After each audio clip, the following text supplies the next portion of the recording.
नमस्कार दोस्तों, स्वागत है आपका हमारे channel easy learning with Bharati में।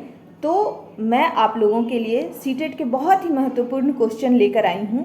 अगर आपको मेरा ये चैनल, मेरा ये पढ़ाना, मेरा ये नोट्स अच्छा लगे तो हमारे इस चैनल को लाइक करें, सब्सक्राइब करें और हाँ, अपने सारे दोस्तों के पास इसे शेयर करें। तो चलिए अब समय को नहीं गंवाते हुए हम आगे बढ़ते हैं। तो जो मेरा पहला क्वेश्चन है वो ये है कि लोकतंत्र में चुनाव के संबंध में निम्नलिखित कथनों पर विचार कीजिए। तो जो पहला ऑप्शन है वो ये है कि प्रतिनिधित्व लोकतंत्र में लोग अपने अपने प्रतिनिधियों को चुनकर अप्रत्यक्ष रूप से भाग लेते हैं और वे प्रतिनिधि पूरे देश के लिए कानून और नियम बनाते हैं।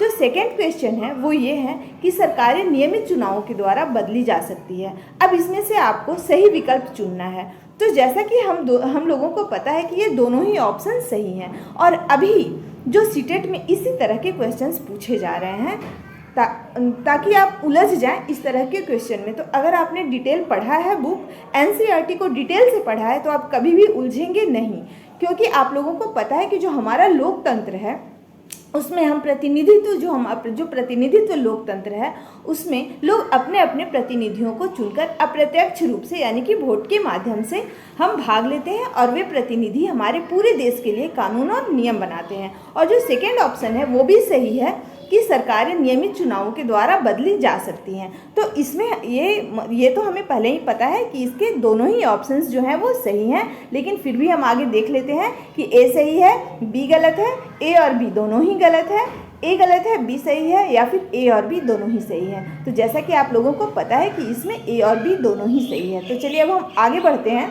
कि निम्नलिखित में से कौन सा युग्म मुगल चारबाग का एक स्थल नहीं है। तो पहला है हुमायूं का मकबरा, दूसरा है कुवत उल इस्लाम मस्जिद, तीसरा है शालीमार बाग, चौथा है लाल महल बारी। तो इसका जो सही आंसर है वो है कुवत उल इस्लाम मस्जिद। अब चलिए हम आगे देखते हैं कि कौन सा क्वेश्चन है। तो आगे जो क्वेश्चन है थर्ड नंबर वो है कि भारत में पंचायती राज प्रणाली के संबंध में निम्नलिखित में से कौन सा कथन सही है। तो पहला है जिला परिषद पंचायती राज प्रणाली का द्वितीय स्तर है। सेकंड नंबर है ग्राम सभा के सभा सचिव का चुनाव उनके सदस्यों के द्वारा किया जाता है। थर्ड है ग्राम पंचायत की अवधि 4 वर्ष की होती है। और जो 4 नंबर है वो है कि संवैधानिक दिशा निर्देशों के अंतर्गत देश के प्रत्येक राज्य में पंचायतों के संबंध में अपने कानून होते हैं। तो इसमें जो 4 नंबर है वो सही है, यानी कि संवैधानिक दिशा निर्देशों के अंतर्गत देश के प्रत्येक राज्य में पंचायतों के संबंध में अपने कानून होते हैं। तो चलिए अब हम आगे बढ़ते हैं और 4 नंबर क्वेश्चन देखते हैं कि निम्नलिखित व्यक्तियों में से किसकी कविताओं और विचारों को पंचवाणी और बीजक में संरचित किया गया है। तो ऑप्शन 1 है कबीर, सेकेंड है मीराबाई, थर्ड है गुरु नानक जी और 4 है रविदास। तो चलिए इसका जो सही आंसर है वो है 1 नंबर यानी कि कबीर। तो अब हम आगे बढ़ते हैं और यहाँ पे जो दिया है कि एलोरा की गुफा 15 का जो भित्ति चित्र है जिसमें विष्णु भगवान को नरसिंह अर्थात पुरुष सिंह के रूप में दिखलाया गया है, यह किस काल की कृति है। तो पहला है राष्ट्रकूट काल, गुर्जर प्रतिहार काल, चालुक्य काल या फिर गुप्त काल। तो इसका जो सही आंसर है वो राष्ट्रकूट काल है। अब चलिए हम आगे देखते हैं कि निम्नलिखित में से वस्तु विनिमय पद्धति का जो सही विशेषता है वो कौन सी है। तो पहला है यह वस्तुओं के लेन देन को आसान बनाती है।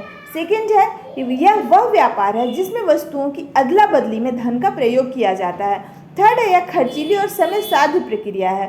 4 है यह धन का उपयोग किए बिना वस्तुओं की अदला बदली का एक व्यापार है। तो इसका जो सही आंसर है वो थर्ड है कि यह खर्चीली और समय साध्य प्रक्रिया है। अब चलिए आगे बढ़ते हैं। 7 नंबर जो क्वेश्चन है उसमें कि निम्नलिखित स्थलाकृतियों में किसमें छत्रक शैल पाए जाते हैं।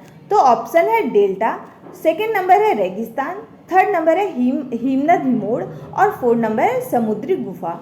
तो इसका जो सही आंसर है वो है रेगिस्तान। अब चलिए 8 नंबर देखते हैं क्वेश्चन। निम्नलिखित में से किसके नेतृत्व में बंगाल 18वीं सदी में धीरे धीरे मुगल नियंत्रण से अलग हो गया।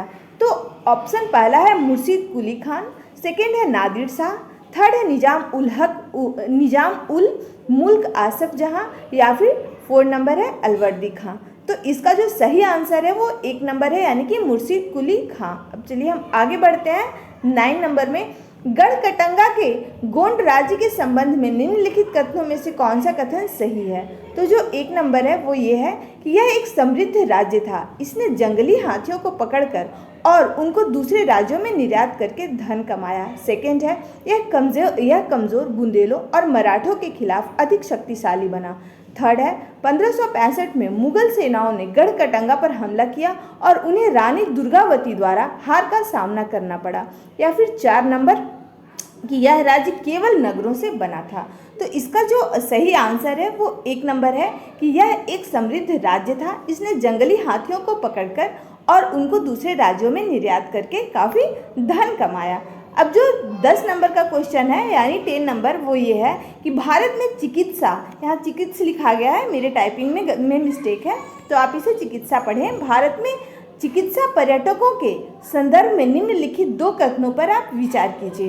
तो पहला है कि वे विदेशी पर्यटक हैं जो भारत के अस्पतालों में अपना इलाज कराने के लिए विशेष रूप से आते हैं, जहां उन्हें अपने देश की तुलना में कम मूल्य पर विश्व स्तरीय सुविधाएं प्राप्त होती हैं। और सेकेंड नंबर है, वे भारत के भीतर के ही प्रवासी हैं जो एक राज्य से दूसरे राज्य के उन अस्पतालों में अपना इलाज कराने के लिए जाते हैं जहां उन्हें अपने राज्य की तुलना में कम मूल्य पर विश्व स्तरीय सुविधाएं प्राप्त हो जाती हैं। तो अभी इसी तरह के क्वेश्चन पूछे जा रहे हैं। अगर आपने इसे डिटेल से पढ़ लिया तो आप सीटेट पक्का है कि आप क्लियर करके ही आएंगे।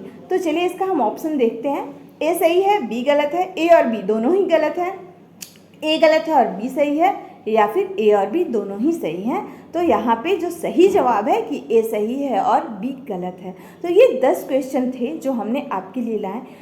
बहुत ही महत्वपूर्ण क्वेश्चन है। तो आपको मेरा ये नोट्स, मेरा ये पढ़ाना कैसा लगा आप हमें कमेंट करके ज़रूर बताएं, ताकि हम अगला वीडियो जो है वो जितना जल्दी से जल्दी बना सकें।